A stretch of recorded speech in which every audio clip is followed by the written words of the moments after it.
So the big question is this: how do small businesses like yours, who feel like you're doing all the right things and going to all the right events, reach the federal buyer in a way that helps you win more contracts? That is the question, and this is the place to get your answers. My name is Neil McDonnell. Welcome to the GovCon Chamber of Commerce.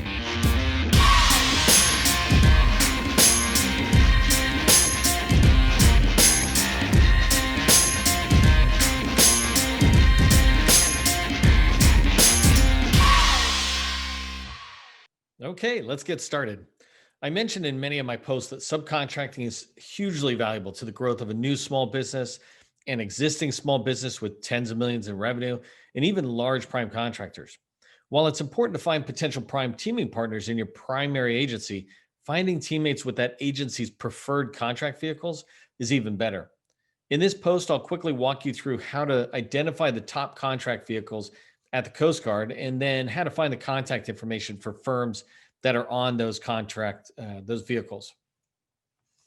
First, though, this content is brought to you by the GovCon Chamber of Commerce, the only organization dedicated to the success of all small businesses in the federal space, with members from Guam to the U.S. Virgin Islands and every single state in between. Each year, roughly $125 billion is awarded to small businesses as prime contractors. Our vision is to double that number by helping small businesses truly understand the process for success. Small businesses are the backbone of America. By helping you succeed further in government contracting, we'll be helping American communities. My name is Neil McDonnell, and I've been where you are now. I've been a small business owner for 20 years, building 2 successful firms selling to the federal government. I've won subcontracts with small and large prime contractors. I've won prime contracts with defense and civilian agencies. I've done things right and I've gotten things wrong. The one thing missing, though, for me then and you now is an easy to follow process that will lead to predictable success. That's my commitment to you. I'll provide the process. If you accept responsibility and don't blame others, you'll find you have the control to change your future. In this post, I want to give you a quick introduction on how to find people to call at companies that have been awarded Coast Guard preferred contract vehicles. There are multiple ways, but this is definitely the easiest. Let's go ahead and switch over to a browser and start in the Coast Guard's forecast, which DHS hosts for them. Okay, so we're at the acquisition planning forecast system that DHS hosts, and this is where the Coast Guard's post is. Again, this is not a training video. It's just to quickly point things out to you so that you can go do this on your own, but at least you learn how to do it. Or that it can be done, excuse me. So I'm opening up the acquisition forecast. First thing I'm going to do is I want just to filter this down by Coast Guard. So over here on the left-hand side, I'm going to type in USCG, which will get me the 6 Coast Guard buying commands. And I'm just going to click on that, hold Shift and click the bottom, and I get them all selected. Now you see I've got active filter 6, which gets me all of the Coast Guard. It's about 500. I already know this, but I'm going to export it now to Excel. And it's going to load down below. You can see on the bottom right, perhaps if you can see it on your screen, the public forecast is being populated. It's ready. Now I'm going to click on it and open it up.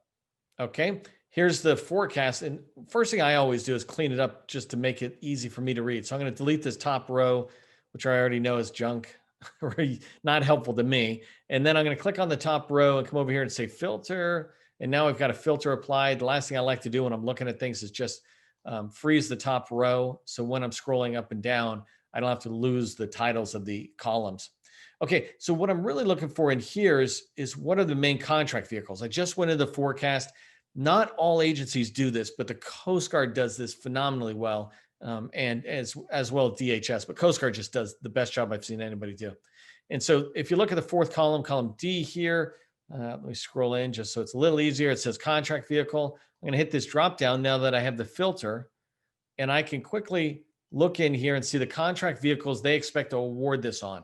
I'm not going to go through and talk to you about all these, but I can see right away that, there's some BOAs and BPAs right here, the main one. So CIO SP3, First Source, Oasis, and Vets 2.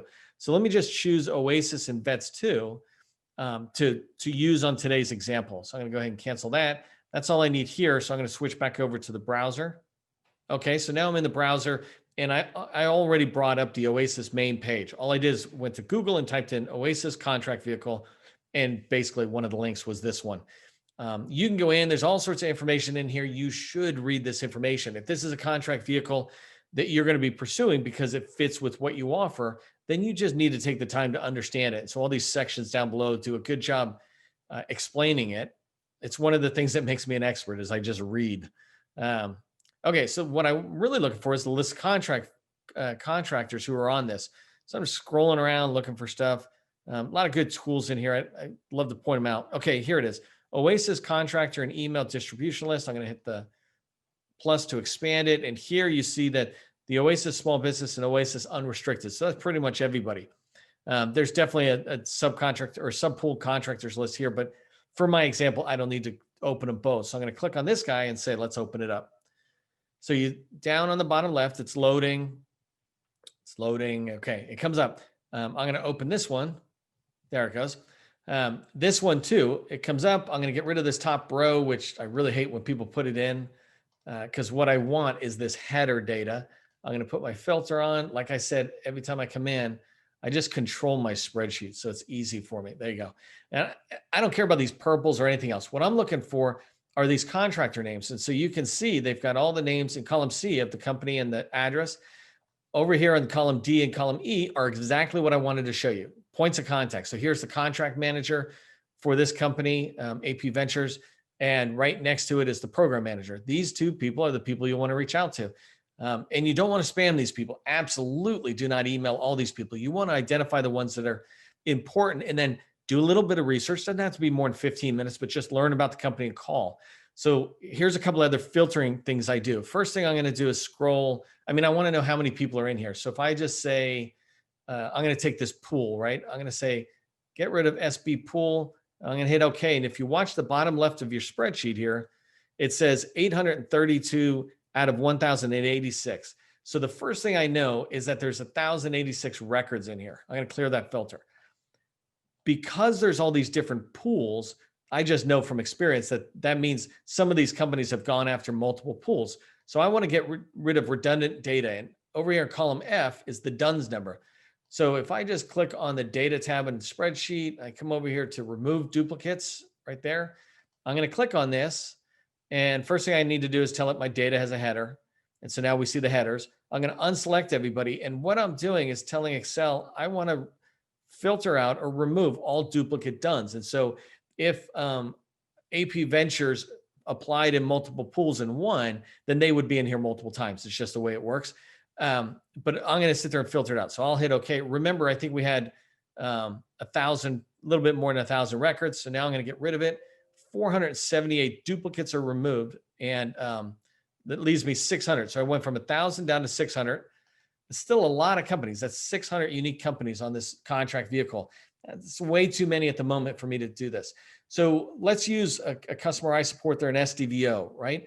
I might look at SDVO and say, well, why don't I get in here and see if I can't find friendly SDVOs? We could do similarly situated entities going after the same opportunity.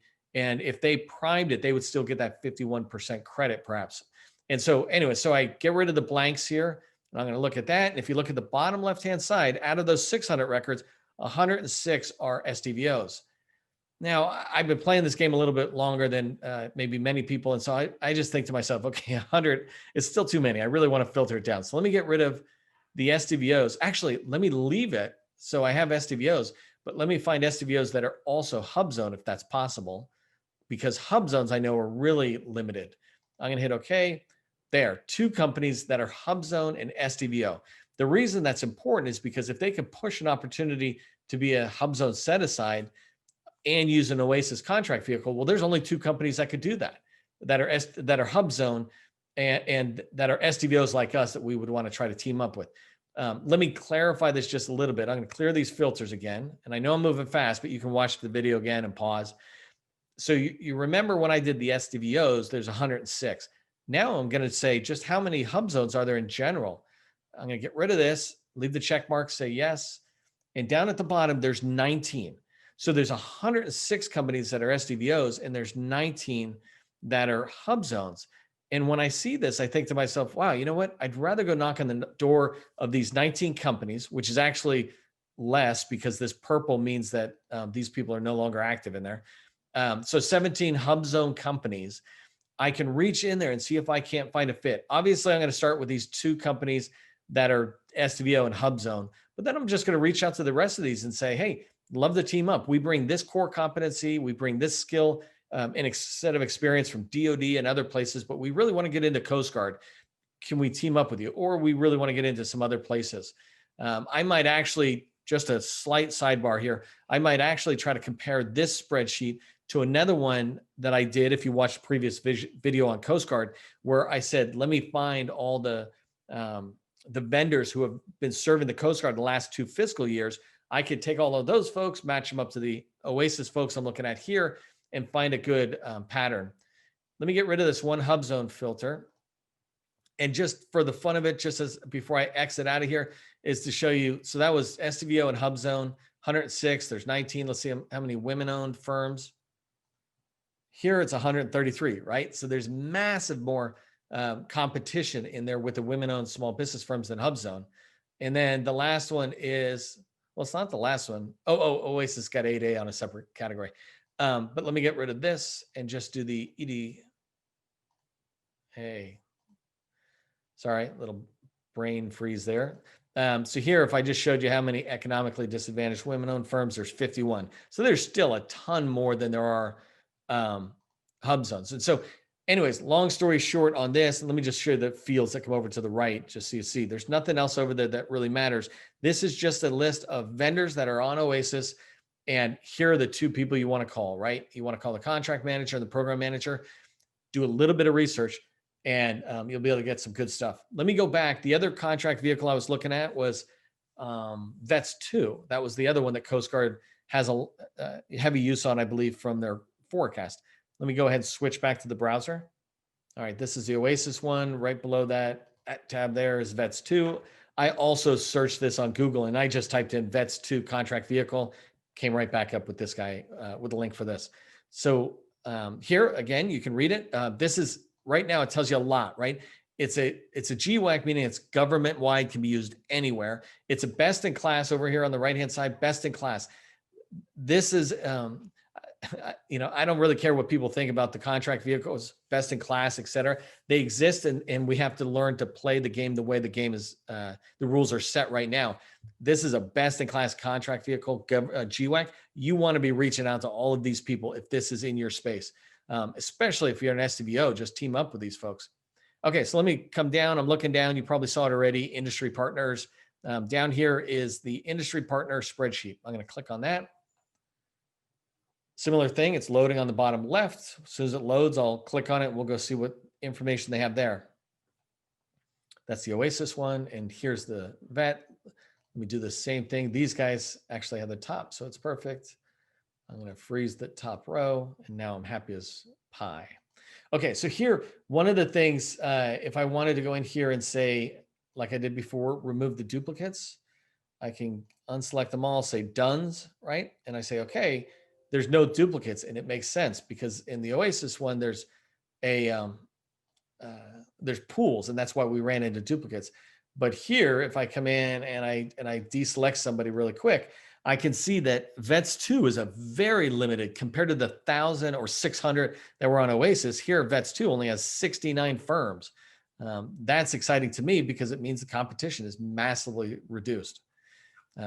Okay, so let me come over here. Same stuff you probably saw. Here's the program manager we would want to be calling, and their phone number. And if you come over here, they have generic email addresses, and I think that's just the way they're required to set up an email address like that. It's really easy to find the people to call. Here's Eric. You can reach out to Roy or Nancy and begin to develop a relationship with them. I'd like to sit there and find out if there's a match with our core competencies and with our cultures, et cetera, to perhaps be a teaming partner. And we certainly would like to get on the contract vehicle.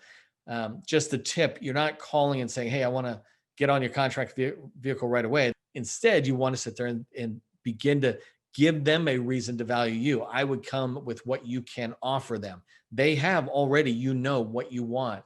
Is this Vets 2 contract vehicle or the Oasis? You need to go in thinking about what you're going to offer them. Okay, so that wraps that up. I don't want to go too far on those spreadsheet, especially since they have me going off on these tangents. Okay, If you found the content valuable, others will too. Please give it a thumbs up so they can find it. If you'd like to connect with me personally, definitely do so on LinkedIn. We often do free training webinars and interview federal buyers. Make sure to sign up for the GovCon Chamber's email list to be notified about these opportunities at www.govconchamber.com. Finally, please consider becoming a sustaining member of the GovCon Chamber of Commerce. I'm Neil McDonnell, wishing you great success.